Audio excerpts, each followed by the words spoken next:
집권여당 대표의 본분은 집권을 하는 대통령을 흔들어서 되겠냐. 네. 왜 특별감찰관 가지고 각을 세우냐. 너 쪽팔하면서 얘기했잖냐. 안 된다고 내 배우자 건드리지 말라고 얘기했는데 왜 자꾸 특감 얘기를 하냐 이 얘기예요. 갑자기 왜 특감이죠? 네. 어랑 아랑 되게 다르잖아요. 네. 이 특감은 수사권이 없어요. 특검하고는 완전히 다른 거예요. 좋다 그러면은 특감도 하고 특검도 하자. 현 정부의 본인이 가장 큰 걸림돌이 됐다는 거를 확인했잖아요. 네. 본인 남편 잘 되게 하려면 어떻게 하겠어요? 본인이 좀 국정에 개입하고 싶은 욕심들로 이 혼란을 초래했다면 어떻게 예. 하겠어요? 그러니까 모든 게 답이 정해지는 겁니다. 아까 한없이 가벼운 정치 토크쇼 장르만 여의도 10월 25일 금요일 순서 시작하겠습니다. 반갑습니다. 정프로고요. 요즘에 여당 분위기가 굉장히 안 좋은 것 같습니다. 뭐 대분열이 시작됐다는 전망도 나오고 있고요. 실제로 그래 보이는 뭐 이런 상황들도 좀 보여지는 것 같은데, 그래서 오늘 또 이 문제에 아주 진심인 분들 모시고 한번 집중적으로 살펴보도록 하겠습니다. 함께해 주실 분들 한 분 한 분 소개해드리겠습니다. 국민의힘 윤희석 대변인님 어서 오십시오. 네, 안녕하세요. 네, 반갑습니다. 네. 네, 그리고 맥을 짚어주시는 맥정치사회연구소 서용주 소장님. 네 안녕하십니까 서영주입니다. 네. 굉장히 오늘 힘이 넘치시는 것 아니 같습니다. 오늘 갤럽 조사를 보고 왔어요. 갤럽 조사. 갤럽 조사. 숫자를 막 부르면서 들어오시더라고요. 20, 20 네, 그러네. 20, 20 이러면서 아니 오시더라고요. 예상대로 가니까 아 그래요? 좀 재미가 있더라고요. 아 너무 예상대로 가는구나. 그러니까요. 네. 자 그리고 조국혁신당 김보협 대변인님. 안녕하십니까, 반갑습니다. 김보엽입니다. 네. 저는 제 자리가 위협당하고 있는 것 같습니다. 왜요? 여권 내에서 네 분이 심화가 되면 국민의힘에서 두 분 나오셔야 되는 거 아닌가. 아 근데 저희가 실제로 친한 그것도 친윤. 고민을 하고 있습니다. 예. 그럼 여기 서정욱 변호사 오시는 겁니까? 큰일 났네. 서정 변호사는 어디예요? 친윤 윤이라고. 아, 뭐 그분은 네, 아 그렇습니까? 그분은 아주 뭐, 용산의 방패라고 할 수 있죠. 아 용산 방패. 자 그리고 최은경 기자. 아, 네 오늘 안녕하십니까. 네 뉴스 정리 좀 잘 부탁드리겠고요. 네. 아 일단 뭐 국민의힘 얘기부터 아니 갈 수가 없는 상황입니다.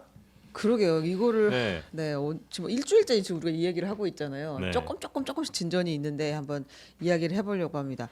한동훈 대표가 어쨌든 지금 이거 김건희 여사 문제를 해결해야 된다라는 주제를 가지고 계속 가고 있는 거잖아요. 네. 대통령을 만나서도 그 얘기를 했고, 근데 만나고 돌아와서 대통령실에서 다 안 하겠다고 하니 특별감찰관 카드를 꺼냈죠. 네. 특별감찰관. 근데 이제 그 얘기를 하니까 대통령실에서 이렇게 이야기를 했습니다. 집권 여당 대표로서 정체성을 가져야 한다. 라고 이야기를 했는데요. 네. 이거 이제 아마 맥락은 이런 건 것 같아요. 그 이 북한 인권재다 이사 임명하고 특별감찰관 임명, 요거 두 개가 이제 여야에서 얘기해서 얽어 놓은 문제인데 한동훈 대표가 북한 인권재단 그 인권재단 이사 임명이 안 되더라도 혹은 인권임명재단 이거에 걸지 않고 특별감찰관 밀어붙이겠다라고 어쨌든 하니까 하겠다. 네. 대통령실에서 북한 인권 문제는 우리나라의 헌법적 가치고 정체성과 직접 연관된 문제인데 집권 여당 대표라는 정체성을 가질 필요가 있다라고 하면서 이 특감 카드를 사실상 뭉갠 거죠, 이거는. 그러니까 집권 여당의 정체성이라는 게 북한 인권에 관심 가지라는 정체성이 아니면 대통령실 공격하지 말라는 정체성이에요. 아, 그러게 말이에요. 그게 그게 둘 뭡니까? 다 전자죠, 전자. 둘 다죠. 전자예요? 네, 전자죠. 아, 대통령실에서 그래요? 얘기하는 건 예. 그 앞에 말씀하신 그 부분이고, 예. 이게 저희가 북한 인권재단 이사 임명을 민주당이 안 해주는 상황에서 그거 해주면 특별감찰관도 받겠다 이런 입장이었잖아요. 네. 근데 이 두 개가 그럼 동시에 가야 되는데 지금 상황에서 특별감찰관제를 도입하는 게 시급하다고 저희가 판단하기 때문에 이거 안 해주는 거 상관없이 우리가 가겠다는 입장을 표명하니 네. 그런 북한 인권 관련한 여당 대표로서의 인식에 소홀한 거 아니냐라는 지적을 하는 걸로 저는 판단했어요. 아, 그래요? 네. 아, 그러면 집권 여당의 정체성이 아니라 국민의힘 당 대표의 정체성을 잊지 말아라 이렇게 해야 되는 거 아니에요?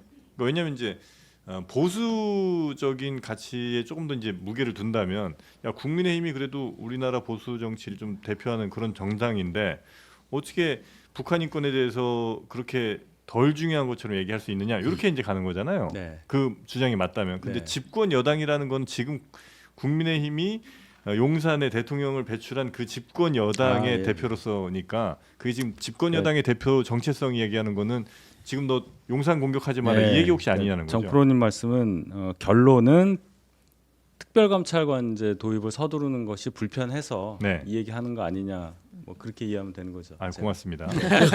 말 돌리지 맙시다. 아, 근데- 시간도 없는데. 근데 윤석 대변인님은 네, 그렇게 네, 얘기할 네. 수밖에 없죠. 전자라고. 아, 그래요? 이거를 이제 싸잡아서 두 개 다다 할 수는 네. 없는 네. 것이고 네. 사실상 이제 이거를 이제 독해를 하면 네. 말씀한 대로 집권여당 대표의 본부는 집권을 하는 대통령을 흔들어서 되겠냐? 네. 왜 특별감찰관 가지고 각을 세우냐? 내가 수차례 테이블보도 안 깔은 책상 위에서 쪽팔하면서 얘기했잖냐? 쪽팔. 어? 안 이거 된다고 쪽팔려고 하는 김건희 거야. 여사 안 된다고 내 배우자 건드리지 말라고 얘기했는데 왜 자꾸 특감 얘기를 하냐 이 얘기예요. 아 여러분 좀 잘 못 들으실 수 있는데 쪽팔 쪽팔.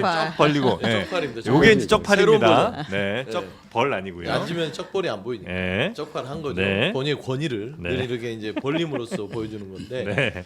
일단 그래요. 참 그 한심하다라고 생각하는 게 네. 제가 곰곰이 생각해봤어요. 이거 북한인권재단, 특별감찰관 이런 부분들에 있어서 이거를 안 하고의 문제가 나라가 어지럽습니까?라고 묻고 싶은 거예요.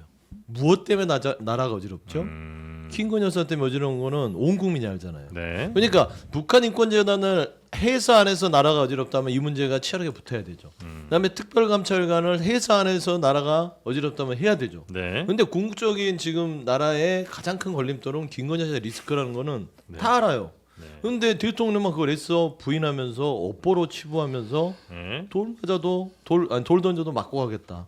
이런 상황이니까 네. 이뭘 해도 이제는 김건희 여사 리스크를 해지하지 않고서는 뭐 답을 할 수가 없어요. 네, 네. 두 가지를 좀 말씀드리고 네. 싶은데요.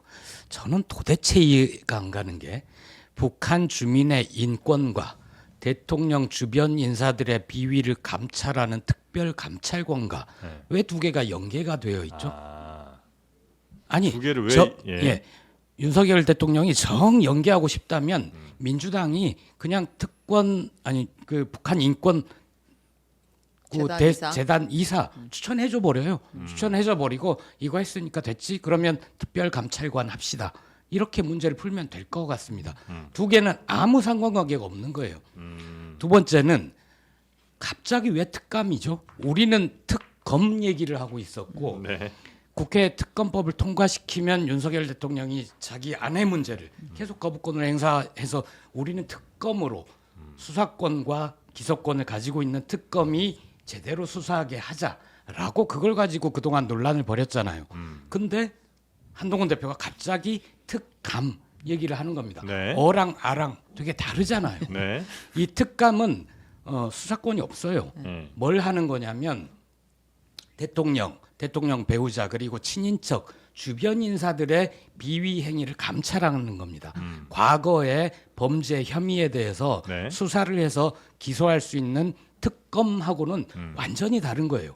그러니까 좋다 그러면은 특감도 하고 특검도 하자. 둘 다 하자. 네. 조국혁신당 이렇게 주장을 하는 겁니다. 네. 특검 대신 특감할 수 있는 게 아니라는 거죠. 네. 두 개는 완전히 별개의 문제다. 것이다. 혹시 그 특검은 안 하고 특감으로 가는 게 그런 것도 있나요? 그러니까 한동훈 대표가 그러니까 특감이라는 거는 지금부터 앞으로 잘할게 뭐 이런 거 같은 거고 특검은 과거에 잘못한 것들 다 한번 끄집어 보자 이거잖아요. 맞습니다. 근데 한동훈 대표는 특검을 하게 되면 어쨌든 자신이 법무부 장관으로 있었을 당시의 일 혹은 그 전에 뭐 검사 시절에 뭐 어쨌든 조금이라도 연루라기보다 이제 자기가 감시를 잘 못했던 이 부분이 이제 책임의 소재가 혹시 있을 수도 있으니 특감으로 가자. 혹시 이런 의도가 있는 건 아닌가? 그렇게는 안 보입니다. 네. 특별감찰관이 만약 임명이 되면은 예. 한동훈 대표가 세 가지 요구 조건 내건 것 중에 마지막 단계 의혹 해소 관련한 필요한 절차 거기에 해당하는 사항이라고 저는 생각을 해요. 예를 네. 들어서 명태균 씨 관련 의혹에 대해서 뭐 사적으로 서로 소통한 내용에 대해서 문제가 있는 거잖아요. 이게 특별감찰관이 대통령 배우자를 상대로 감찰할 수 있거든요. 네. 감찰 대상이란 말이에요. 네. 그럼 거기에 대해서 용산 대통령실 내부에서 특별감찰관을 통해 어떤 절차를 밟아서 의혹 해소에 일조할 수 있다. 아마 이런 생각일 거라고 저는 봐요. 그러니까 저는 제가 확인하고 싶은 거는 한동훈 대표가 분명히 해야 될 게 뭐냐면 우리는 이제 특검 얘기를 하지 않겠습니다. 특별 감찰관을 우리는 주장합니다라고 하는 건지 특감도 하고 특검도 하자는 건지 그걸 분명히 해야 됩니다. 왜냐하면 특검에 쏠려 있던 여론, 관심을 특감으로 바꿔놓고 그거 가지고 국민의힘 내부에서 지지고 볶고 싸우는 척하면서 극적으로 화해해서 우리 특감합니다. 그럼 특검은 어디 갔지? 약간 시선 돌리기. 그렇게 될 수도 있으니까 한동훈 대표는 그럼 특감은 특감이고 김건희 종합특검법 국회에 상정되어 있는 발의했나요 민주당이? 그거에 대한 한동훈의 입장은 무엇인가 이걸 물어야 됩니다. 국민의힘이 그 정도로 지금 뭐 이렇게 팀플레이가 되는 상황은 아닌 것 같은데. 그러니까 저희가 무슨 척을 할 정도로 여유가 있는 상황은 아니에요. 지금 특별감찰관제 얘기한 것은 네. 앞서 세 가지 조건, 즉 김건희 여사 특검 관련한 여론이 너무 드센데 네. 지금 발의된 민주당의 세 번째 특검법을 저희가 도저히 받을 수가 없는 상황에서 선제적으로 어떤 조치를 해야 저희가 특검 통과를 막을 수 있는 명분이 생긴다. 근데 이게 안 이루어지니까 차선책으로 또 하나를 얘기를 한 거예요. 그런 차원이기 때문에 안에서 무슨 척하고 할 건 없고 민주당에서 북한 인권재단 이사 임명하는데 협조해 주시면 굉장히 문제가 단순해진다고 생각합니다. 왜 안 해요? 생각 있으세요? 뭐 이재명 대표하고 지금 한동훈 대표 네. 회동이 이제 있을 네, 예정이잖아요. 거기서 논의가 될 거고, 그러니까 이제 뭐 특감이냐 특검이냐 뭐 한 글자 차이긴 한데 그 입장도 한동훈 대표가 준비해서 가야 될 거예요. 네. 그러니까 이제 특감 자체도 아무리 국민의힘에서 지지고 볶아서 한동훈 대표가 이긴다 손 치더라도 네. 야당 대표인 이재명 대표가 동의해주지 않으면 결코 이루어지지 않잖아요. 특감도. 네. 그러니까 이 특감은 뭐냐면 궁여지책입니다. 일단은 그렇게 말하자면은 모멸적인 면담을 하고 와서 국민들이 지켜보고 있는데 아무것도 안 하면 바보 되잖아요. 네. 그러니까 특감이라도 꺼내서 나는 끊임없이 김건희 여사의 리스크를 없애겠다라는 걸 국민들한테 보여주고 네. 특감이라는 것은 본인이 할 수 있는 한동훈 대표가 할 수 있는 최고의 말하자면 반항이에요. 왜냐하면 특검은 안 돼요. 특검 왜 안 되냐면 왜안 특검 되냐? 이꼬르 배신자입니다. 어차피 아니 한동훈 대표 입장에서는 한동훈 대표는 본인이 특검을 입에 거론해서 찬성을 시켜서 통과시키는 순간 본인은 보수 진영 내에서는 미래 권력으로서 나갈 수가 없어요. 그래요. 그런 염려가 있기 때문에 특검은 한동훈 대표가 절대적으로 본인 입 밖에서 이거를 찬성한다고 할 수는 없는 상황이고 한다면 역할 분담을 해서 친한 그룹에서 군부를 떼겠죠. 네. 이거 네, 특검을 통과시킬 수밖에 없는 상황이 될 것이고 계속 김건희 여사를 리스크를 갖고 가면 대통령께서 정신 차려라. 그럼 한동훈 대표는 막았지만 아유 안 됐네 어쩔 수 없이 뭐 그렇죠. 특검 통과됐다 그리고 이렇게 간다. 특검 세 번째 돌아도 한동훈 대표는 네 번째와 똑같은 얘기를 할 거예요. 특검 민주당의 특검은 독소정이 많고 이건 받아들일 수 없고 반항법적이라서 안 됩니다. 당론으로 이거는 안 됩니다라고 할 것이고 그러나 투표에서 어떻게 움직이는 거에 대해서는 본인은 그냥 강 건너 불구경하면서 지켜볼 것이다. 그러니까 이거를 특검으로 압박하는 부분들은 어차피 이재명 대표 만나면 이재명 대표가 압박을 할 거예요. 네. 특검 해줄 테니까 특검의 입장을 밝히시오. 그다음에 북한 인권재단 오케이. 그것까지도 한번 내가 생각해 보겠어. 대신 특검 갑시다. 그렇죠. 이렇게 특검 한다는 갑시다. 거죠? 결국에 민주당의 정착지는 특검입니다. 네. 특감을 해준다고요? 뭐 해줄 수도 있죠. 그 반대 얘기 아니에요? 인권재단을 해준 아니 원래 재단 해준다. 특별감찰관제는 거기서 하라고 저희한테 막 밀어붙여야 되는 거잖아요. 그게 아니라 왜냐면 그냥 특감 자체는 어차피 국민의힘이 참 우스운 게 대선 공약이잖아요. 국민들한테 국민의힘 대선 공약으로 그건 게 특별감찰관 하겠다고 한 겁니다. 그러니까 거기서 먼저 그걸 요구를 갖고 해야지. 싸우고 있어요. 아 그걸 요구를 해야지 우리한테. 그러니까 가지고 오면은 이 부분에 대해서는 그냥 하는데 네. 민주당 입장에서는 특검을 요구할 이유가 없는 게 특검으로 퉁치는 거 아니 특검을 특검으로 퉁치는 거 아니냐 네네네. 이런 생각을 갖고 있기 때문에 한동훈 대표가 특검에 대한 입장을 분명히 하지 않으면 이재명 대표가 특검에 대해서 그렇게 그냥 덜컥 아이고 잘하셨습니다 할 용의는 없을 것이다. 네. 맨날 그 정략적 정쟁적으로 생각하니까 그렇게 하는데 그냥 북한 인권재단 이사 임명 딱 협조하면은 끝나는 얘기예요. 그러니까 우리가 명분이 없어지거든. 말을 그렇게 이거를. 쉽게 하실 수 아니, 그럼 얼마나 좋겠어요. 그거 안 하잖아요. 근데 거기가. 왜안 해? 김건희 여사 문제를 그 대답을 안 하잖아요. 왜 김건희 안 여사 하냐고. 문제를 특검을 받아버리면 쉬운 문제예요. 국정 운영이. 저- 정량적으로 생각해. 그거 좀 설명해 주세요. 북한 주민의 인권 향상 개선 이것과 왜 연계되냐? 그것과 대통령 주변 인사들의 비위 감찰 이 두 사안이 어떻게 연결이 이건 되는 문재인 정권 때부터 시작된 거 역사가 길어요. 그때 공수처법 통과랑 예. 그다음에 공수처장 임명 그거랑 라임 옵티머스 특검 이거를 저희가 막 욕을 했단 말이에요. 야당으로서. 네, 네, 네. 근데 안 해주니까 안 해주면서 저희가 북한 인권재단 이사 임명이랑 이거랑 같이 해달라. 너네들이 그쪽에서 원하면 해줄 테니 우리가 원하는 건 문재인 정권에서의 특별관찰관 임명, 그다음에 북한 인권재단 이사 임명 2개 해줘라 이렇게 조건을 건 거예요. 이게 내용상 연관이 있어서 한 게 아니라 그러니까 국민의힘이 묶은 거잖아요. 그때 그 이제 안 해주니까. 정치적인 이유로 2개를 묶은 건데 그렇죠. 그 두 사안이 어떤 연계가 될 만한 게 그때는 이제 있냐고. 아니 어떤 현안이 2개가 네. 있었으니까 우리가 원하는 정치적으로 거 둘. 그때는 2개가 있었는데 그렇죠. 지금까지 이어질 필요는 없는 거 아니에요? 그게 그러니까 전 정권, 정량적으로 하는 거죠. 전 정부 때 그렇게 2개가 뭐 그때 당시에 정치적 상황 때문에 2개를 엮었을 수 있잖아요. 근데 그게 그때 엮였다고 해서 지금 한 3, 4년 지난 이후에도 또 똑같이 엮여 있어야 될 이유는 없는 거 아니에요? 지금 저희가 네. 여당이 된 이후에 이걸 공식적으로 엮은 적은 없어요. 그런데 그거를 마치 지금 엮여 있는 것처럼 북한 인권재단 안 해주니까 우리도 특별감찰관 안 해준다. 솔직히 그러면 저희가 할 말이 없어요. 이게 대선 공약이기 때문에. 네. 그래서 특별감찰관제에 대해서 안 된다라고 하는 소위 친윤 의원이 한 명도 없는 겁니다. 안 된다고 노골적으로 안 말할 된다고는 수 말 없다. 못하는 거예요. 지금. 그리고 2개가 지금 엮여 있다는 것도 사실 과거사가 있긴 하나 22대 국회에서는 사실 별로 의미 없는 이야기이긴 하잖아요. 그냥 엮고 북한 싶으면 인권재단 임명은 의미가 있죠. 그건 중요한 이슈고 개별 이것도 다 중요한 중요한데 이슈인데 꼭 이게 돼야만 이게 되는 일은 원래는 그건 아닌 아니라고 거니까. 생각합니다. 저는. 그런 근데 이야기를 용산에서는 한 건데. 그렇게 생각을 하고 있는가 한동훈 봐요. 대표도 역시 그렇지 않다. 그러니까 네, 2개 따로 갈 라고 수도 있다고 이제 이야기를 얘기를 하는 것 거죠. 같고요. 네, 네. 결론은 그렇습니다. 네. 한동훈 대표는 어제 요거 가기 전에 이거 네? 궁금해서 그 의총에서 만약에 그러니까 지금 원래 국민의힘에서는 의총 추인할 때 보통 박수치고 뭐 이거 쭉 얘기한 다음에 이렇게 합시다 하고 추인을 하는 경우가 많이 있었는데 네.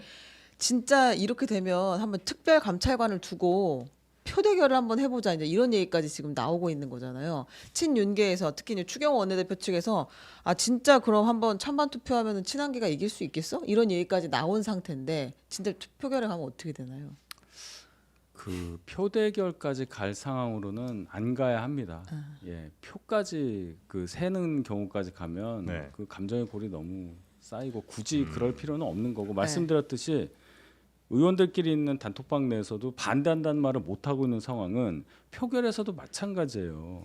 이게 대선 공약인데 어떻게 반대를 합니까? 그래 코미디죠. 명분을 그러게 하면. 세워서 뭔가 다른 결론이 나올 수 있을 수는 있어도 이거 자체를 반대한다는 말은 아무도 못 할 거예요. 저희 당 국회의원이라면 네. 그렇기 때문에 표대결까지 간다는 건 너무 그것은 좀 과한 예측이다. 희화화되는 거죠. 본인들의 대선 공약을 가지고 의총에서 표대결을 한다는 거 참 웃기지 않습니까? 즐거우세요? 예? 아니 근데 아니 그러니까 참 어처구니 없는 풍경을 보니까 이런 지경까지 왜 이렇게 지성인 108명의 국민의힘의 의원들을 이런 지경까지 만들었는지 용산에서 네, 네, 아니 네. 김건희 여사가 네. 프레임 그 참 전환에는 근데 완전히 안타까워요. 성공을 하긴 했죠. 사실은 특검 얘기를 우리가 계속 하고 있다가 이번 주에 특별감찰관으로. 특별 감찰관 이야기를 하고 있긴 하니까 그러니까 잊지 말자 특검. 그 얘기로서는 뭐 충분히 땡겨왔다 의미는 있었다. 네. 자, 그리고 한동훈 대표가 국정감사장을 한번 쭉 둘러봤어요. 네, 아니 근데 이런 경우가 없었어가지고 지금 다. 있었어요. 언제? 손학규 대표 때도 있었어요. 민주당. 원내 손학규 대표 때 네, 이 민주당에서? 2010년에 박지원 당시 뭐 직위를 모르겠는데 막 같이 돌아다니면서 막 하고 압수하고. 미담처럼 네. 아, 기사가 어제- 많이 있어요. 의원들 어제 이걸 이렇게 가겠다고 격려해주고. 그래서 민주당의 활력을 불어넣었다는 평가가 있고 막 그랬어요. 그러니까 어제 이거 가기로 한 네. 거는 한동훈 너 원외 대표잖아라는 이야기에 이제 발끈하신 것은 아니고 오랫동안 국정감사가 있을 때 한 번은 우리가 이제 돌아야겠다 이런 생각을 하던 찰나에 곧 끝날 것 같으니까 가신 건가요? 제가 드릴 말씀을 대신하셨네요. 아니 그러니까 활력이 돈다고 활력이 그러잖아요. 돌아요? 당의 활력을 한동훈의 활력을 보여주기 위해서 간 거예요. 추경호의 활력이 아니라 한동훈의 활력을 보여주겠다. 내가 당 그거를 대표다. 굳이 뭐 우리가 이거 맛을 봐야 합니까? 내가 당 대표다 그 말씀. 그렇지. 네. 그래서 힘들이 좀 나셨대요, 의원들이. 아니 한동훈 대표가 활력 생겼겠지. 아니 의원들이- 격려해주러 갔다면서요. 의원들이 힘날 이유가 없지. 그럼 이제 의원들이 힘이 나야 될 거 아니에요. 힘이 났겠죠. 아, 힘이 났겠죠. 어제 과방위 보세요. 아, 아, 과방위는 언제 파이팅이 몇 시에 넘쳤죠. 갔어요 결국에? 네? 과방위는 끝내 아마 가지 거기서 못했나요? 안 된 것 같은데. 아, 그러니까 상임위들을 다 돌았어요. 그러니까 네. 지금 계속 실시간 보고가 있었거든요. 네. 한동훈 순회공영 보고가 있었는데 과방위는 거기서 딱 끝내 가지 못했습니다. 아. 과방위 어제 막, 자중 질환이 일어나가지고. 네, 막 거의 욕설 논란과 그래요? 막그 거길 먼저 정해. 갔으면 그런 사태가 없었을 텐데. 네. 아, 근데 이게 아무튼 수서상. 한동훈 대표 입장에서는 당무 당 내외 모든 당무를 총괄하는 것이 당 대표의 일이다. 통할하는 것이 그것이 나의 역할이고 내가 그런 사람이다라는 걸 보여주기 위해서 네. 가셨다. 어머. 아니, 다 그렇다고 아는 해, 건데 뭐. 네. 어쨌든 자꾸 원외 뭐 이런 얘기 나오니까 네. 또 그것도 고려한 측면이 있죠. 우리 손학규 대표 시절 국민의힘 내부에서 저는 그 대표가 안 했으면 어쩌려고 그랬어. 두 선출 권력이 충돌을 하고 있는 거잖아요. 네. 하나는 당원과 국민에 의해서 선출된 당 대표, 네. 그리고 하나는 의원총회에서 선출된 원내 대표 이런 건데 아니 뭐 그런 거죠. 지금 추경호 원내 대표가 그 용산의 오더를 받고 아니 당신 원외잖아. 원내 사항은 내가 할 거야. 이런 식으로 한동훈 대표를 공격을 하는 거죠. 네. 근데 이 사안에 있어서는 한동훈 대표 말이 맞습니다. 요새는 당 대표라고 이상하게 원내 대표와 구분지어서 얘기를 하는 경우가 있는데 원래는 대표죠. 그 정당의 대표는 모든 것을 통할하는 게 맞죠. 추경호 원내 대표가 잘못하고 있는 겁니다. 네네네. 주경 원내대표는 잘못이 없어요. 어차피 용산에서 오더를 받고 지금 싸우는 거기 때문에 본인도 싸우고 싶겠습니까? 본인도 알아요. 배울 만큼 배우신 분이고 당한 단계를 모르겠습니까? 네. 원내대표보다는 당대표가 위에 있다. 아. 그리고 당대표가 원내외의를 통할한다는 걸 알면도 불구하고 예. 오더를 받았는데 어떡합니까? 아. 저는 이해가 됩니다. 그래서였는지 어제는 기자들의 모든 질문에 노코멘트로 읽어냈어요. 아. 속이 썩었나? 할 말이 없는 거죠. 네, 추경호 노코멘트 원내대표가. 하겠습니다. 노코멘트. 네. 자, 그리고 여론조사 결과가 뭐 한 2개 정도 소개해드릴 게 있는 것 같은데 네. 아, 수치는 뭐 최근에 뭐 다들 아시겠습니다만 현 정부에 대한 좀 부정적 인식이 좀 높아진 것 같습니다. 현 정부예요? 현 정부. 네, 윤석열 김건희 대통령. 여사에 대한 부정적인 인식이 아, 그러니까 높아진 김건희 아, 네, 여사에 그렇죠. 대한 예, 것도 예. 있고, 아, 그렇죠. 대통령에 김건희 여사의 대한 것도 나라니까. 있고. 아하, 이거 이렇게 의미 확대 해석하세요. 죄송합니다. 아, 말을 갤럽. 끊고 그래요. 갤럽에서 오늘 이제 조사 결과를 발표를 했는데요. 대통령 잘하고 있다. 직무수행 평가예요. 잘하고 있다가 20%, 잘못하고 있다가 70% 이렇게 아, 나왔고요. 끝자리가 딱 떨어졌네요. 네, 깔끔하죠. 네. 그리고 그 이유로는 가장 그 부정 평가의 가장 큰 이유로는 그 김건희 여사가 등장을 했습니다. 예. 네, 그런 그 김건희 여사 행보에 대한 문제가 아, 등장을 했고 그리고 뭘 잘못하냐 물어봤더니 네, 김건희 제일 여사 많이 관련. 잘못한 부정 평가 이유로 그렇게 들었고요. 네. 경제보다 김건희 여사가 더 높아요. 아, 부정 그래요? 평가 이유에서. 어. 네, 그게 좀 이제 주목되는 부분이었고 그리고 NBS 여론조사는 어제 발표가 됐는데 여기서 김건희 여사가 대외 활동을 중단해야 한다라고 응답한 비율이 73%였고요. 네. 국민의힘 지지층에서도 57%가 활동을 중단해야 한다라고 응답을 했습니다. 근데 이거는 국민의힘 혹은 저 정부에 되게 좋은 사인 아니에요?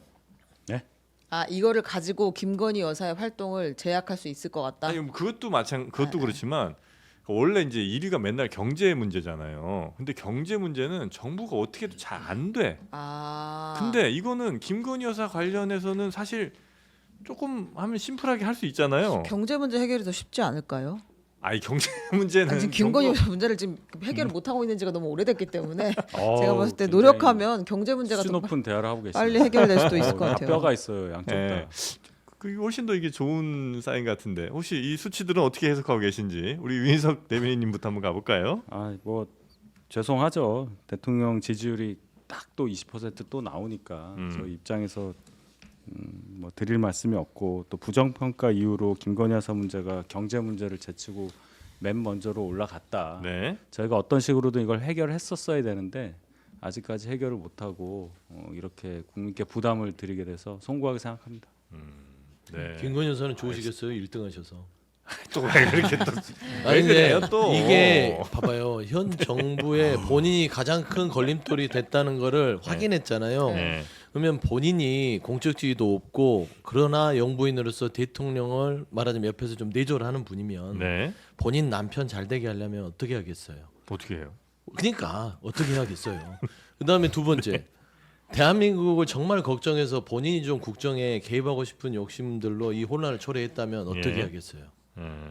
그러니까 모든 게 답이 정해져 있는 겁니다. 아까 정진 앵커도 얘기하셨잖아요. 네.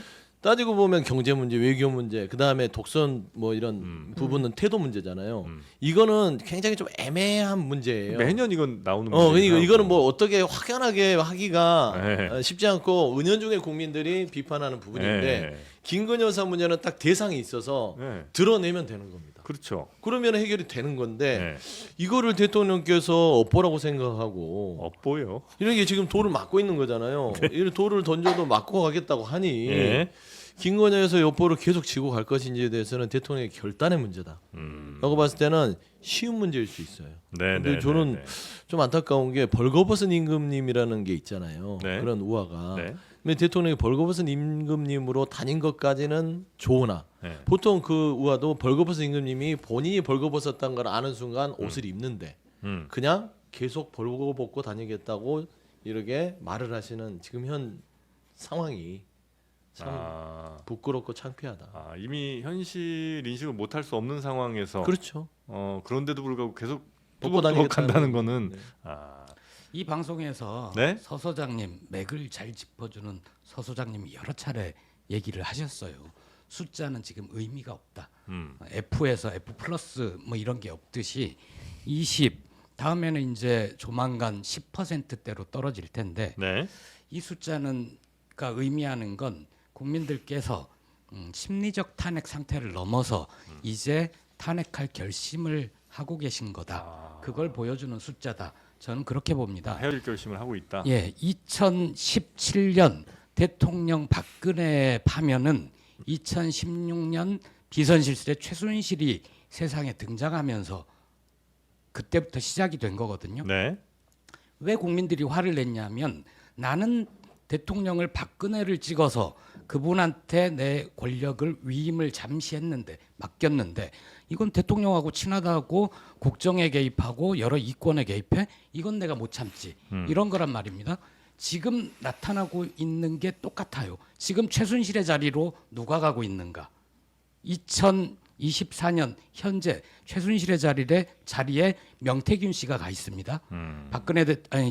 윤석열 대통령 김건희 씨와의 친분을 바탕으로 이따 또 더 얘기하겠지만 네. 여러 이권 공천에 개입한 사실이 드러나고 있잖아요. 그런데 이 그냥 명태균의 문제가 아니라 그러면은 김건희 씨는 뭐죠? 우리가 대통령을 윤석열을 뽑았지 김건희 씨를 뽑은 게 아니잖아요. 그런데 김건희 씨가 마침 사실상의 대통령인 것처럼 여기저기 개입을 하고 대통령실이 공개하는 사진을 보면 늘 센터에 있고 그래서 국민들이 묻기 시작한 거예요. 저기 용산 대통령실의 주인은 누구야? 그 앞이 보이지 않는 무사야 아니면 그 무사 어깨 위에 올라탄 주술사야? 이런 질문을 하고 있는 거예요. 그래서 정신 똑바로 차리지 않으면 2017년 탄핵처럼 윤석열 대통령은 탄핵으로 갈 수밖에 없다. 저는 그렇게 봅니다. 그 한 번 발언에 그 공격 포인트를 하나씩만 좀 해주세요. 뭐 여러 개가 다 동시에 들어가니까 어떻게 뭐라고 할 수가 종합 선물 세트. 그렇구나. 그게 무슨 네. 선물이에요. 국민에 대한 선물입니다. 기회가 있을 때 한 그래도 번씩 다 윤석 하시는 걸로. 대변인 있으시니까 좀 그래도 적당히 사셔야 왜요? 이러다 나가겠어. 네. 전 그런 적은 없어요. 자, 하여튼 여론조사 결과 뭐 모든 여론조사 결과가 대체로 이제 다 하락적으로 근데 이제 다른 나오고 거는 있고요. 모르겠는데 제 생각에 MBS는 대통령실에서도 조금 아프게 볼 수 있을 것 같아요. NBS? 네, 왜냐하면 여기가 어쨌든 그래도 뭐 선거 때부터 지금까지 보수 그 정당에서 많이 참고하기도 하고 희망을 걸었던 그런 여론조사인데 여기서도 상당히 수치가 지금 낮게 나왔기 때문에 좀 충격은 받으시지 않을까 그런 생각이 좀 근데 드네요. 갤럽 조사를 상세히 보면 지금 대구 경북이랑 부울 네. 이 부분이 부정평가가 대구 경북이 60%입니다. 네. 그다음에 부울 경이 59예요. 아. TK가 더 높아요. 부정평가가 대통령에 대해. 어? 그다음에 60대 70대 이미 부정평가가 과반을 넘어섰습니다. 네. 그러니까 윤석열 대통령 국민의힘을 좀 이 지탱해 주던 모든 지표들이 완전 하락했어요. 부정으로 다 돌아섰어요. 이거는 거의 전광판 꺼지기 직전이다. 그렇게 보시면 되는데 전광판 안 보시니까 네. 뚜벅뚜벅 그냥 가시는 거죠. 간다니까. 자, 그리고 그 용산에 지지율만 떨어진 게 아니고 전단지도 네, 떨어졌습니다. 그렇습니다. 어제 용산 대통령실 잔디마당에서 이제 네. 폴란드 대통령 부부를 맞이하는 국빈 행사가 열렸는데 행사 직전에 대남 전단이 날아들었습니다. 아, 이 표현 자체가 되게 저는 입에 안 붙는데 대남 전단이었어요. 그동안 이제 북한에서 보낸 오물풍선에 각종 쓰레기가 담겨 있었는데 네. 이번엔 처음으로 이제 윤석열 대통령과 김건희 여사를 아주 원색적으로 비난하는 내용의 전단이 들어 있었고 아. 그게 이제 대통령실과 용산 일대에 흩뿌려졌다. 그래서 우리 이렇게 어릴 때 주물러 보던 그 다닙니다. 삐라 같은 거죠 한마디로. 네, 그렇다고 하는데 저는 네. 이제 본 적은 없었는데 이번에 처음 제대로 봤어요. 이 네. 컬러풀한 삐라를. 근데 그 문구나 뭐 사진 같은 게 뭐라고 해야 되나? 하여튼 좀 레트로 느낌이라고 해야 되나? 네, 그렇죠. 아주 뭐 예, 네. 노스텔지어를 자극하는 네. 좀 옛날 느낌의 하여튼 김건희 여사 또 하필이면 그걸 썼더라고요 문구에. 말이 안뚜아냈더라고 썼죠.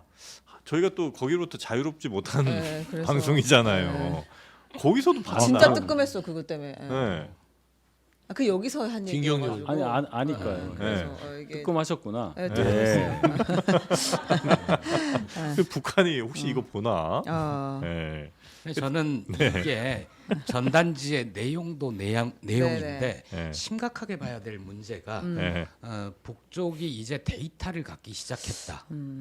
언제 어떤 바람이 불 때 아. 어느 강도의 바람이 실어 보내면 용산 대통령실을 포함해서 용산 주변 일대에 이걸 떨어뜨릴 수 있다라는 데이터를 갖기 시작했다는 건 이거는 풍선이지만 대단히 심각한 무기화될 수 있는 위험이 있거든요.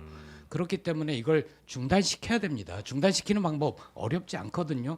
일부 탈북민 단체, 납북자 단체가 보내는 네. 대북전단 그거 중단하면 북한도 비례성의 원칙에 따라서 하지 않겠다고 했잖아요.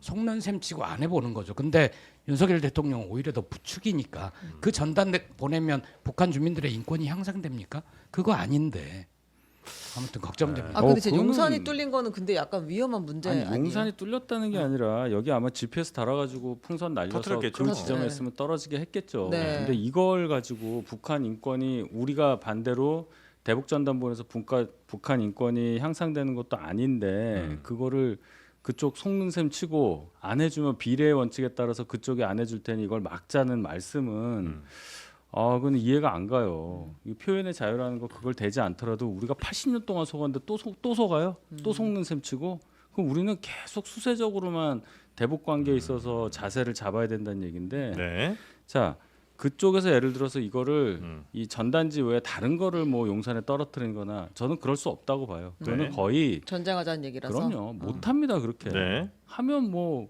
가자는 건데 그런 용기까지 있는 사람들이 이런 거 보내겠어요? 쓰레기 보내고 용기가 없으니까 그런 거 보내는 거 아니에요. 그렇게 생각을 해야지 막을 생각만 하고 뒤로 가면 계속 우리한테 이렇게 들어오는 거잖아요. 저는 그렇게 생각합니다. 일단 뭐 이거는 이제 북한에 대한 대북과는 각 네. 정부마다 다르기 때문에 여기에서 논박을 하면 한도 끝도 없습니다. 네네네. 다만 중요한 거는 지금 현재 남북 관계가 과연 국민들에게 평온함을 주느냐 그 질문부터 해야죠. 국민의 희생이 너무 크다. 최근에 보면은 강화, 그다음에 파주 네. 이쪽 적경 지역의 주민들은요 잠을 못 자고요. 그 뭐 이상한 그 대북 확성기의 뭐 귀신 울음소리 막 이런 게 들려서 정신적 피해까지 지금 호소하고 있는 상황이에요. 국감에서도 어제 진짜 국감에서 그렇죠. 그게 이제 네. 강화 주민이셨지만 파주도 그렇습니다. 그러니까 이런 상황들의 국민적 희생을 알고는 있나? 아니면은 이 현 정부는 그냥 아유 그 정도는 감내하세요. 좀 힘들어도 참으세요. 저희가 북한한테 좌시하지 않고 화끈하게 저희가 힘으로 밀어붙여 드리겠습니다.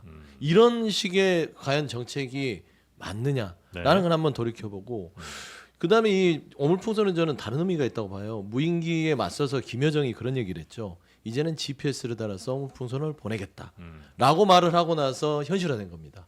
이건 뭐냐면 전쟁을 일으킬 만한 뭐 자신감이나 배포가 북한에 있든 없든 간에 중요한 거는 전쟁이 났을 시 네. 이 오물풍선은 GPS를 달고 각 원하는 지점에 공격을 할 수 있는 무기가 되고 있다.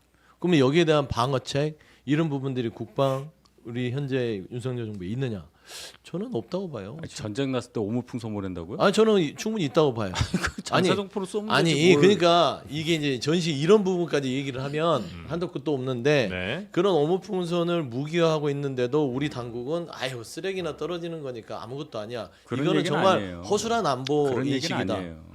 그다음에 보면 어제 얼마든지 이제 대응할 수 있다는 말씀이신 거죠? 그 얘기가 아니고요. 네. 대응이 안 되죠. 바람에 날려오는 거를 막으려면 일일이 막을 수 없는 그런 한계가 있기 때문에 북에서도 풍선을 사용해서 보내는 거잖아요. 네. 자, 그러면 우리가 여기에 대해서 이거 풍선 오니까 제발 못 보내게 좀 우리가 해야 된다. 수세적으로 몰려야 할 수밖에 없다. 이 얘기잖아요, 지금. 근데 한 번이라도 그럼 두 분께서 북에 대해서 니네 왜 오물풍선 보내냐? 왜 이런 짓 하냐? 이러면 안 되는 거 아니냐? 이런 얘기 하신 적 있어요? 많이 그걸 했어요. 여러 먼저 차례 하고서 하죠. 얘기를 해야죠. 많이 했어요. 그러면 우리 쪽에서 대북 전단 보내는 거를 그쪽 자극한다고 이거 하지 말아라. 우리 쪽에서 보내는 이유에 대해서 충분히 이해하면서 오죽하면은 헌재에서도 대법원인가요? 이거 표현의 자유라고 얘기했잖아요. 네. 그 헌재를 기억을 법적 하는데. 영역이고 제가 얘기했던 아니 건 제 얘기는 이걸 보세요. 법적으로 인정되는 것에 대해서 정치권에서 딴지를 걸 수가 없는 거예요. 이건 못하게 할수 기본권이니까. 없다. 그러니까 제가 무슨 우리 말씀을 쪽 얘기는 안 들어주고 이게 제 얘기는 이제 이게 설정이 되면 그런데 저는 네. 들어줘요. 오물풍선 대단히 이거는 위협적인 행동이고 중단해야 됩니다. 네. 이런 짓 하면 안 돼요, 북한. 네네네. 근데 중요한 거는 대북 전단에 대해서 제가 이 부분에 대해서도 반대하는 이유는 대북 전단과 오물풍선을 맡겨놔 수 있는 상황이라면 국민이 당하는 큰 희생을 비교했을 때 과연 네. 이게 옳으냐라는 것은 정책적으로 한번 판단할 필요가 있다. 아. 저는 그런 생각을 좀 했으면 좋겠다는 얘기를 하는 네. 것입니다. 근데 아마 우리 윤희석 대변인은 그거 어떻게 막을 방법도 마땅치 않을 뿐더러 심지어 북한을 탈북한 사람들이 맞다고 생각하는 혹은 이제 이렇게 하면 북한 인권이 더 향상될 거라고 생각하는 그 행동을 어찌할 수는 없다는 말씀이신 거죠? 그걸 어떻게 막아? 이미 네. 법원의 판단이 있었고 네, 네, 기본권을 이런 식으로 정치 논리 또는 북의 주장을 일부 동조한 듯한 것을 섞어서 네. 막을 수 없다는 얘기예요. 윤 대변인이 헌재 말씀을 하셨는데 헌재에서 그 판결이 표현의 자유를 위해 적극 권장한다가 아니에요. 헌재 판결은 표현의 자유도 인정하지만 그거를 과도하게 경찰력을 동원해서 막는 것 이건 문제가 있다라는 고 얘기를 했던 겁니다. 네. 그래서 거기에 요새는 지금 접경 지역 주민들이 그 사람들 못 들어오게 그 자체적으로 주민들이 자경단 같은 걸 만들어서 네. 그 사람들을 막겠다는 거예요. 그러면 주민들 간에 시민들 간에 충돌이 일어날 수도 있어요. 그 정부가 바라는 겁니까? 막아야죠. 네. 지금 뭐 북한 관련된 이야기가 사실 요것도 뭐 중요한 얘기긴 합니다만 더 중요한 얘기가 지금 국제적으로 네. 우크라이나와 전쟁을 벌이고 있는 러시아에 지금 북한이 파병 내지는 파견을 했다는 거 아니에요? 네. 그것까지는 거의 지금 국제사회가 어느 정도 인정하고 있는 것 같고 우리 정부는 굉장히 적극적으로 지금 이 문제에 대해서 좀 나서고 있는 것 같은데 아주 거친 표현들도 좀 나오고 있는 것 같습니다. 네, 일단은 그 두 가지 어제 주목할 만한 포인트가 있었는데 네. 대통령의 이야기가 먼저 있었습니다. 윤석열 대통령이 이제 폴란드 대통령과의 정상회담 후에 공동 기자회견을 했는데 여기서 북한의 러시아 파병을 강하게 규탄하면서 좌시하지 않을 것이라고 얘기하면서 한 이야기가 있어요. 요거 한번 들어보고 오겠습니다. 네. 살상 무기를 직접 공급하지 않는다는 원칙을 가지고 있었는데 그러한 부분에서도 더 유연하게 북한군의 활동 여하에 따라 검토해 나갈 수 있습니다. 네, 이 살상 무기를 지원할 수도 있다. 이거는 굉장히 좀 큰 여파가 있을 수 있는 발언 아니겠습니까? 그래서 이게 어떤 분들은 뭐 러시아의 추가 어떤 활동을 더 막아주는 역할을 할 수도 있다는 평가를 하시는 분도 계신 것 같고 반면에 이건 너무 우리가 불필요하게 러시아와의 갈등을 더 조장하는 거 아닌가 이런 이제 우려하시는 분들도 있는 것 같은데 혹시 뭐 여당 입장에서는 좀 어떻게 보십니까 이건? 그러니까 북이 러시아와 어떤 사정에 의해서 뭐 경제적 사정도 많이 있겠죠. 거의 뭐 총알바지식으로 사람을 뭐 북한군을 3,000명 연말까지 10,000명 정도 보낸다는 얘기인데 네. 이렇게 되면 북한 입장에서는 전쟁 발발 시 혈맹을 하나 더 추가하는 개념이 되고 러시아 입장에서 좋죠. 그쪽 노동력도 없고 병력도 없는데 네. 북에서 도와주면 자 그럼 우리가 여기 아무런 대응을 안 한다. 네. 있을 수 없는 얘기예요. 지금 이 전쟁이 유럽의 서쪽에서 벌어지고 있지만은 우리가 볼 때 이제 서쪽에서 하죠. 네. 이 상황에서 우리가 아무것도 안 하고 있을 상황이 되면 유사시에 우리 편이 그럼 누구냐? 우리 뭐 한미동맹 얘기만 하는데 그런 게 아니에요. 이제 국제전이 되고 있는 상황에서 네. 적어도 러시아와 북한까지 음. 여기를 지지하는 세력은 거의 없다고 봅니다. 그럼 우리는 반대편에 속했다고 볼 수밖에 없어요. 네. 그런 차원에서 살상 무기든 뭐든 여기에 북이 이렇게까지 하니까 우리 대응해야 되는 게 맞다고 저는 생각을 하고 푸틴이 어제 얘기를 했어요. 이거 관련해서 기자가 질문을 하니까 우리가 알아서 하겠다라는 말까지 했단 말입니다. 네. 러시아가 수교국으로서 우리나라를 어느 정도 인정하고 있다면 그런 발언을 할 수가 없는 거죠. 근데 여기다가 대고 러시아랑 관계를 고려해서 우리는 좀 더 신중해야 된다라는 얘기는 이미 관계를 파탄낸 러시아에 대해서 너무 기죽게 대응한다는 생각을 떨칠 수가 없어요.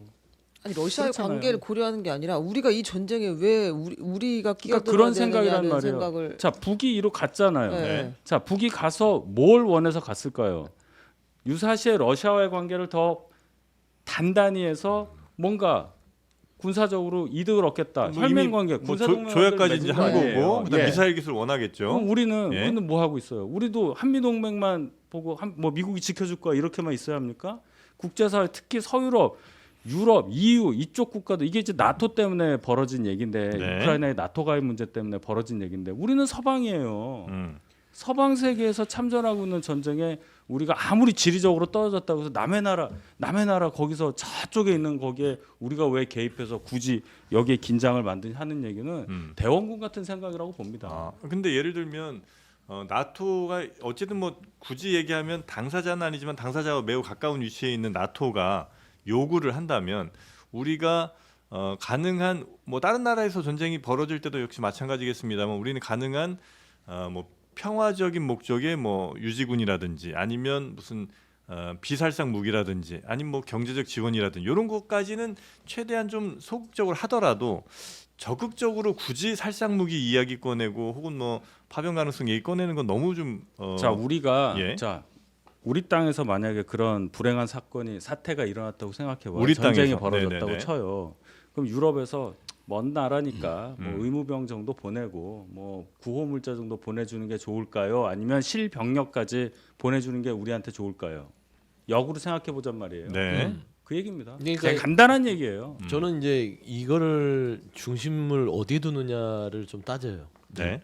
그러니까 국정을 결정할 때 정책을 결정할 때 국민이 먼저냐 본인의 기분이 먼저냐 인기가 먼저냐 이게 결국에는 불행과 행복을 가져오는 이 초래하는 이제 네. 이 선택의 기로인데 윤석열 정부의 지금 현재 상황들을 보면 대한민국이 세계에서 유일한 분단 국가입니다. 네. 그리고 아직도 휴전 상태입니다. 음. 전쟁이 아직도 도사리고 있는 현실이에요.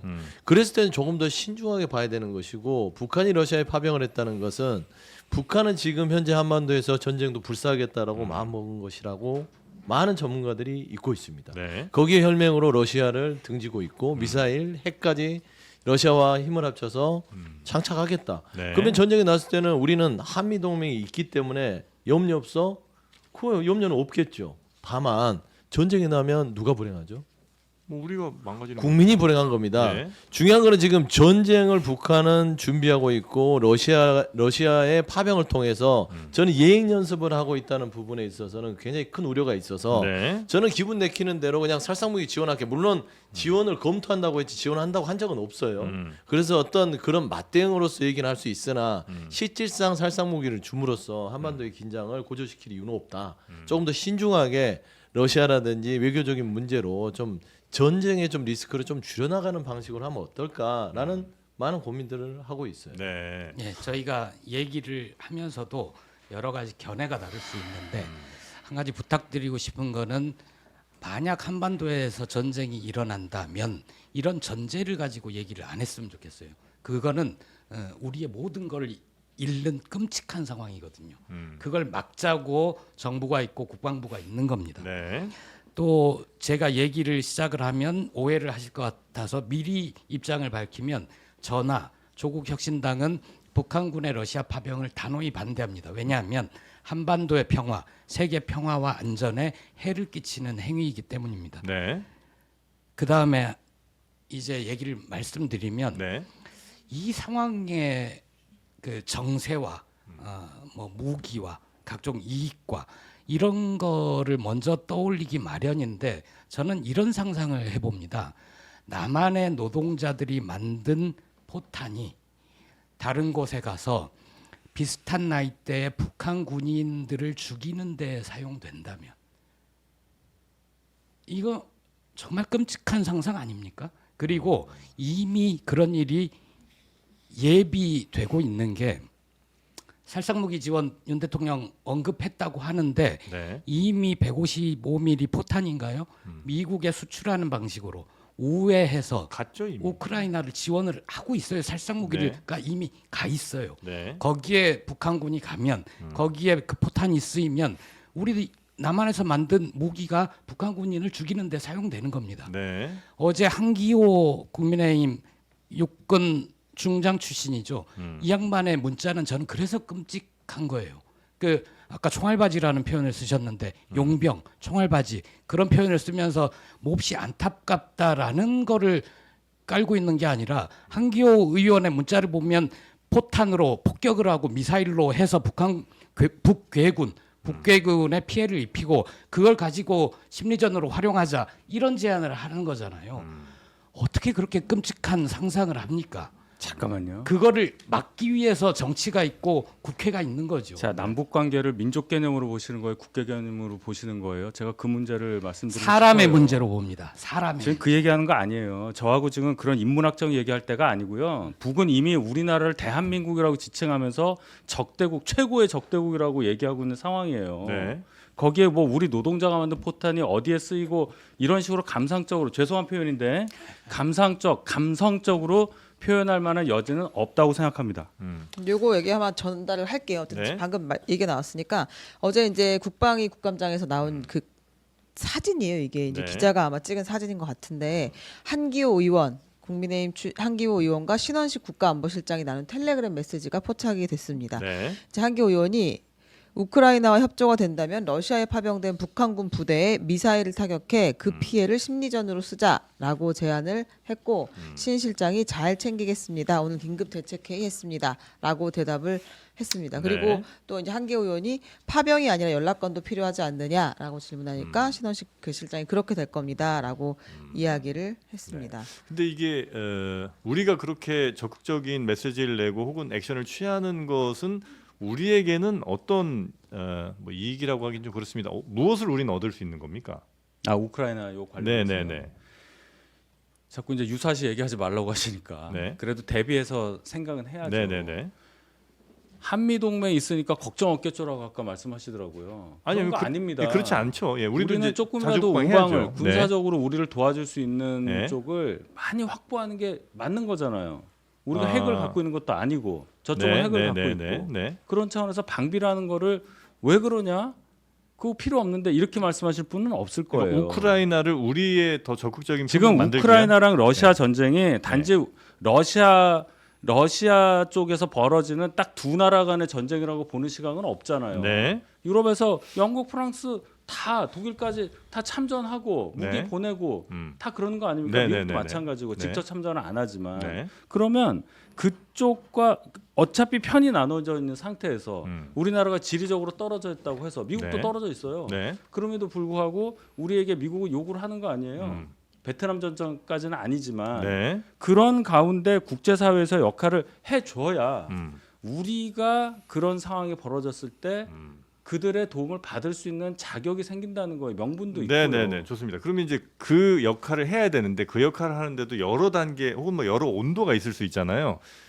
가장 적극적으로는 야 러시아 니네 자꾸 저 이러면 우리가 직접 참전할 수 있다. 이거 아주 적극적이고 아주 굉장히 강한 온도에 우리가 우크라이나를 돕는 거겠고 좀 약한 온도라고 한다면 그런 네. 뭐 침략 전쟁 네네. 원치 않고 그다음에 우리가 뭐 경제적으로 좀 지원을 한다. 요 정도가 될 수 있잖아요. 네. 그래서 이 정도 지원을 하는 거 정도만 하더라도 우리가 굳이 더 러시아를 많이 자극하지 않으면서도 괜찮은 방법일 수 있을 것 같은데 뭐 판단하기에 따라 다르겠습니다만 그런데 굳이 매우 강한 메시지 그리고 미국과 나토도 인정하지 않았던 정보들을 막 공개하면서 더 적극적인 액션을 취하는 거에서 우리가 얻을 수 있는 것 우리가 북이 참전을 했잖아요. 예 북이 참전을 했다는 거예요. 러시아가 양국과 수교를 하고 있는 상태예요. 네. 표면적으로는 네. 우리랑 북이랑 그렇죠. 네. 근데 이쪽을 전쟁에 끌어들이면서 군사 동맹과 거의 같은 조약을 맺었어요. 예. 그리고 거의 군사 동맹이에요. 예. 한쪽이 침략당하면 군사적으로 참전한다는 게 명기가 돼 있단 말이에요. 음. 이게 뭘 얘기하는 거예요? 아니, 그러니까 그러니까 북이 참전했으면 남도 참전해야 된다 그 얘기예요. 그 뜻이 아니라 러시아를 얘기하는 거예요. 네. 그 전쟁이 맞아요. 자 서방하고 러시아가 전쟁을 하고 있는데 음. 북을 끌어들여서 전쟁을 하면서 우리를 완전히 무시하고 있을 때 우리랑 북이 대치하고 있는 우리 입장에서는 그럼 어떻게 해야 돼요? 러시아가 적대시하는 곳하고 협력을 더 강화해야 될 필요가 있는 거잖아요. 네. 북이 참전하지 않았다면은 지금 말씀이 맞는 말씀이라고 저도 인정하겠습니다. 네. 북이 참전하는 순간 완전히 바뀌어버린 상황이 된 거잖아요. 아니 그러니까 네. 그 문제를 단순화하면 네. 북이 이제 군사 지원을 했다는 거는 러시아도 군사 지원을 한반도 유사시는 하겠다는 뜻으로 보면 돼요. 그렇기 때문에 대한민국에서 그 판단하는 겁니다. 그러면은 우리도 북한에 러시아가 그런 지원을 하면 우리는 돌려서 우크라이나를 지원하면서 러시아 당신들과 대립각을 세우겠어라는 것인데 네. 제가 앞서도 계속 얘기했잖아요. 역대 정부에서 누구는 자존심이 없어서 북한한테 시원하게 욕하고 싶지 않았겠습니까? 북한은 정상적인 집단이 아니에요.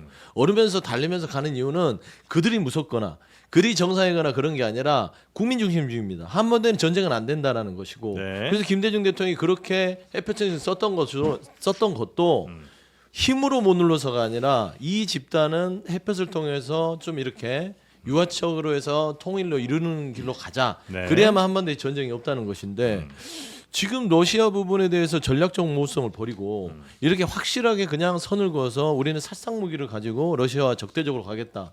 그건 아닌 것 같아요. 그러니까 최소한 답이 있든 없든지 간에 저는 러시아의 부분에 있어서의 지금 전쟁의 수요는 북한이 채워주지만 다른 방식으로 러시아와 북한의 관계를 조금 더 우리 쪽으로 끌고 오는 노력들이 필요하지 않냐라는 외교적인 어떤 대안도 한번 고민해 보라는 것을 네. 마치 무슨 뭐 저기 그 윤석열 대통령한테 그 사창무기 지원하는 것들은 잘못됐고 이런다라는 비판으로만 듣지 않았으면 좋겠다는 네, 거죠. 방금 비판하셨고 네. 러시아가 선을 넘은 거예요.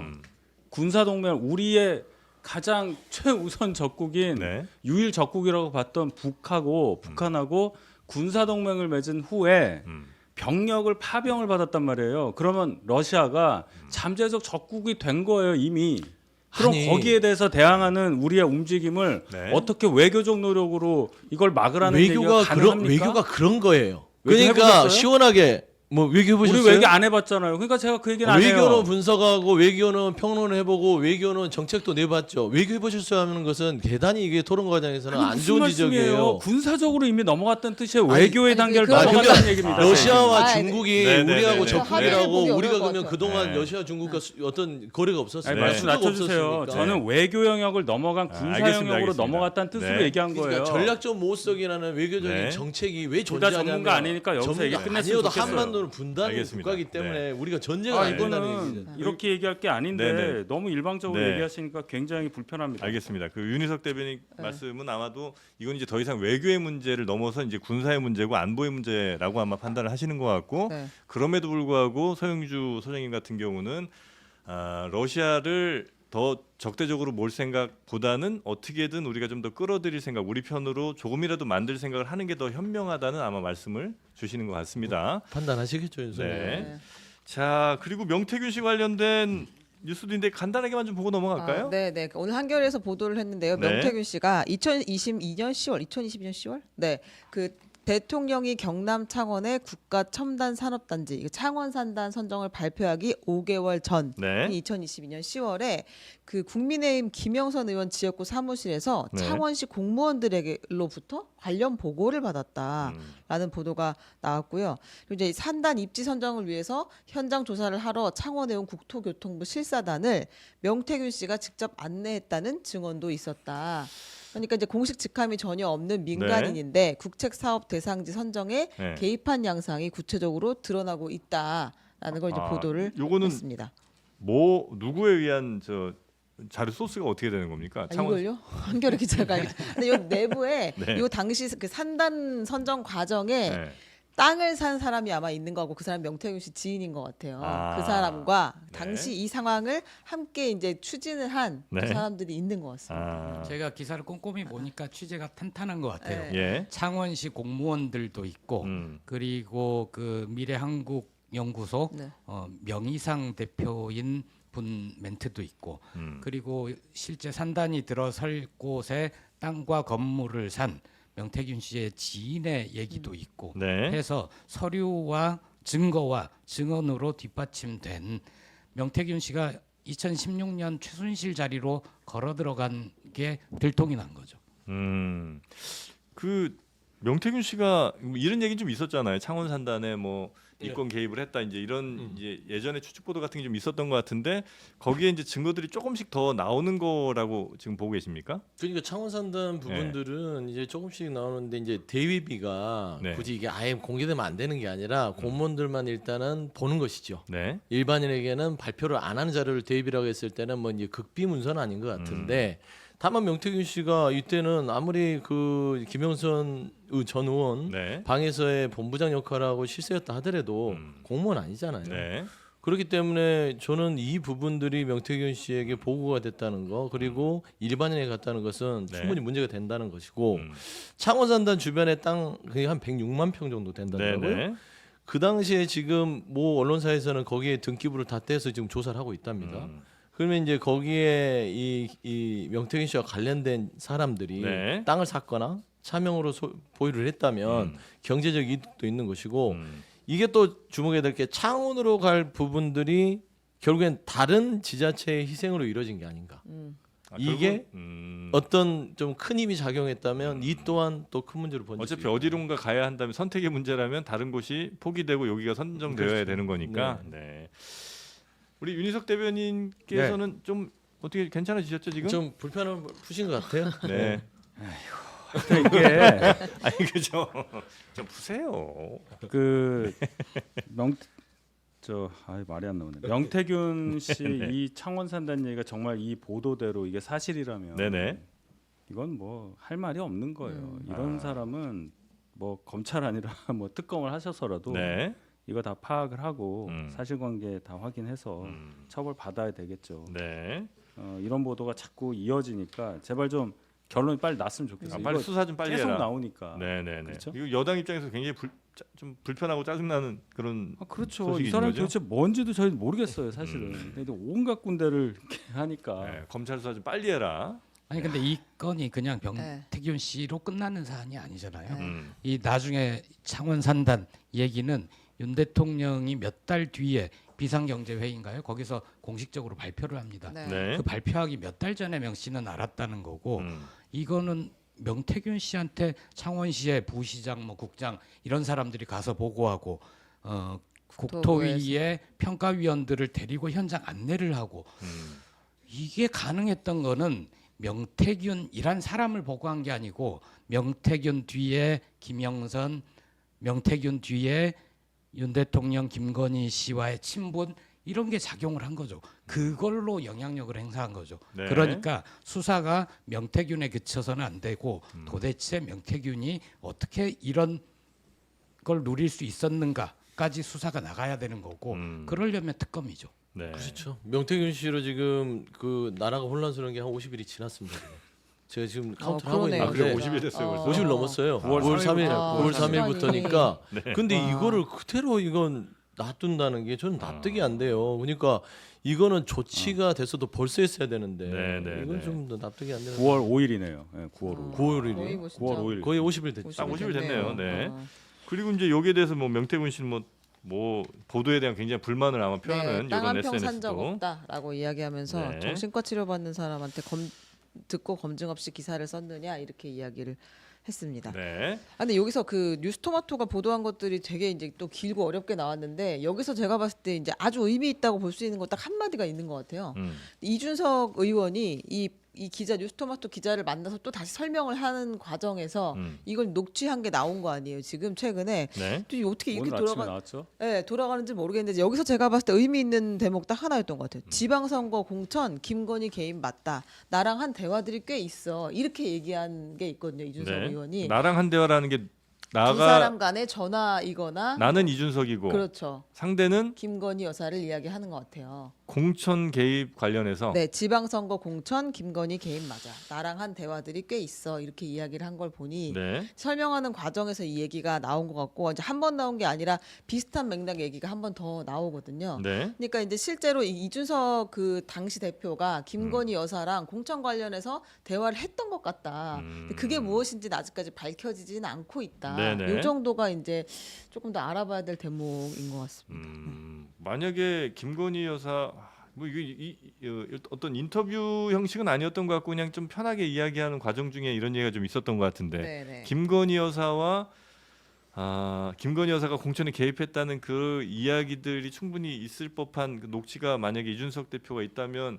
이거는 공개를 이 정도까지 문제가 됐으면 공개를 하는 게 맞는 거 아닌가 하는 생각도 좀 들긴 하는데 어떻습니까? 누가 공개하냐 여부가 중요하겠죠. 그러니까 이준석 대표가 해야 되는 거 아닌가요? 뭐 장르만 여의도에서 한번 하세요. 그래요. 저희가 제가 뭐라고 하겠어요. 구글 클라우드에 있다니까. 아니 뭐 이게 문제가 클라우드. 이 정도까지 이제 커졌으면 사실 이제 국민적인 관심도 높아졌고 네. 도대체 이게 진실이 뭐냐는 이제 요구가 분명히 좀 많이 있을 텐데 많은 것을 알고 있는 이준석 대표라면 좀 속 시원하게 얘기를 할 필요는 있지 않나? 속 시원하게 얘기하면 본인은 편할지 모르나 정치 어떻게 하려고요?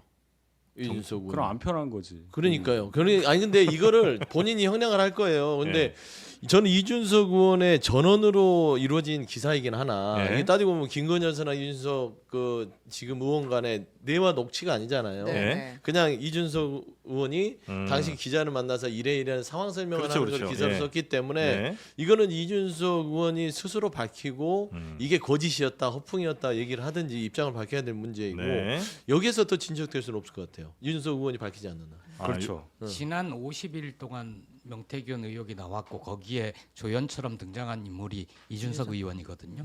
이준석 의원은 여당 대표였으나 지금은 야당 의원인데 네. 그동안 해왔던 얘기가 마치 별거 아닌 것처럼 뭐 선이라든가 여론 조작이 아니라 보정이라든가 이런 식의 표현들을 해왔는데 명태균 씨에 대해서는 또 되게 똑똑하고 살이 분명하게 바른 얘기를 한다는 식으로 얘기하고 그동안 왜 그럴까 했는데 이준석 의원은 김건희 씨의 공천 개입에 대해서 분명하게 알았다는 거잖아요. 미래가 촉망되는 야당의 정치인이면 네. 자신이 어떻게 연루가 돼 있더라도 아무런 권한이 없는 대통령의 부인이 지방선거에 공천에 개입했다. 이 사안이 갖는 중대성을 안다면 네. 알고 있는 거 다 얘기해야죠. 다 하고 자기가 잘못한 게 있으면 이런 대목에서 나는 판단을 잘못했는데 사죄를 구한다라고 얘기를 해야죠. 그래야 미래가 있을 겁니다. 길게 본다면 예. 일단 이준석은 큰일 났어요. 왜요? 아니 이게 본인이 부인할 수 없다면 네. 장제원도 적으로 만들었고요. 네. 그다음에 본인이 그동안 했던 말도 허위고 거짓이고요. 김건희 여사 공천 문제에 본인도 어느 정도 협조했다는 꼴이 된단 말입니다. 그러면 김건희 여사 뒤에 명태균까지 연결이 되면 네. 이 관계들이 큰일 난 거 아니에요?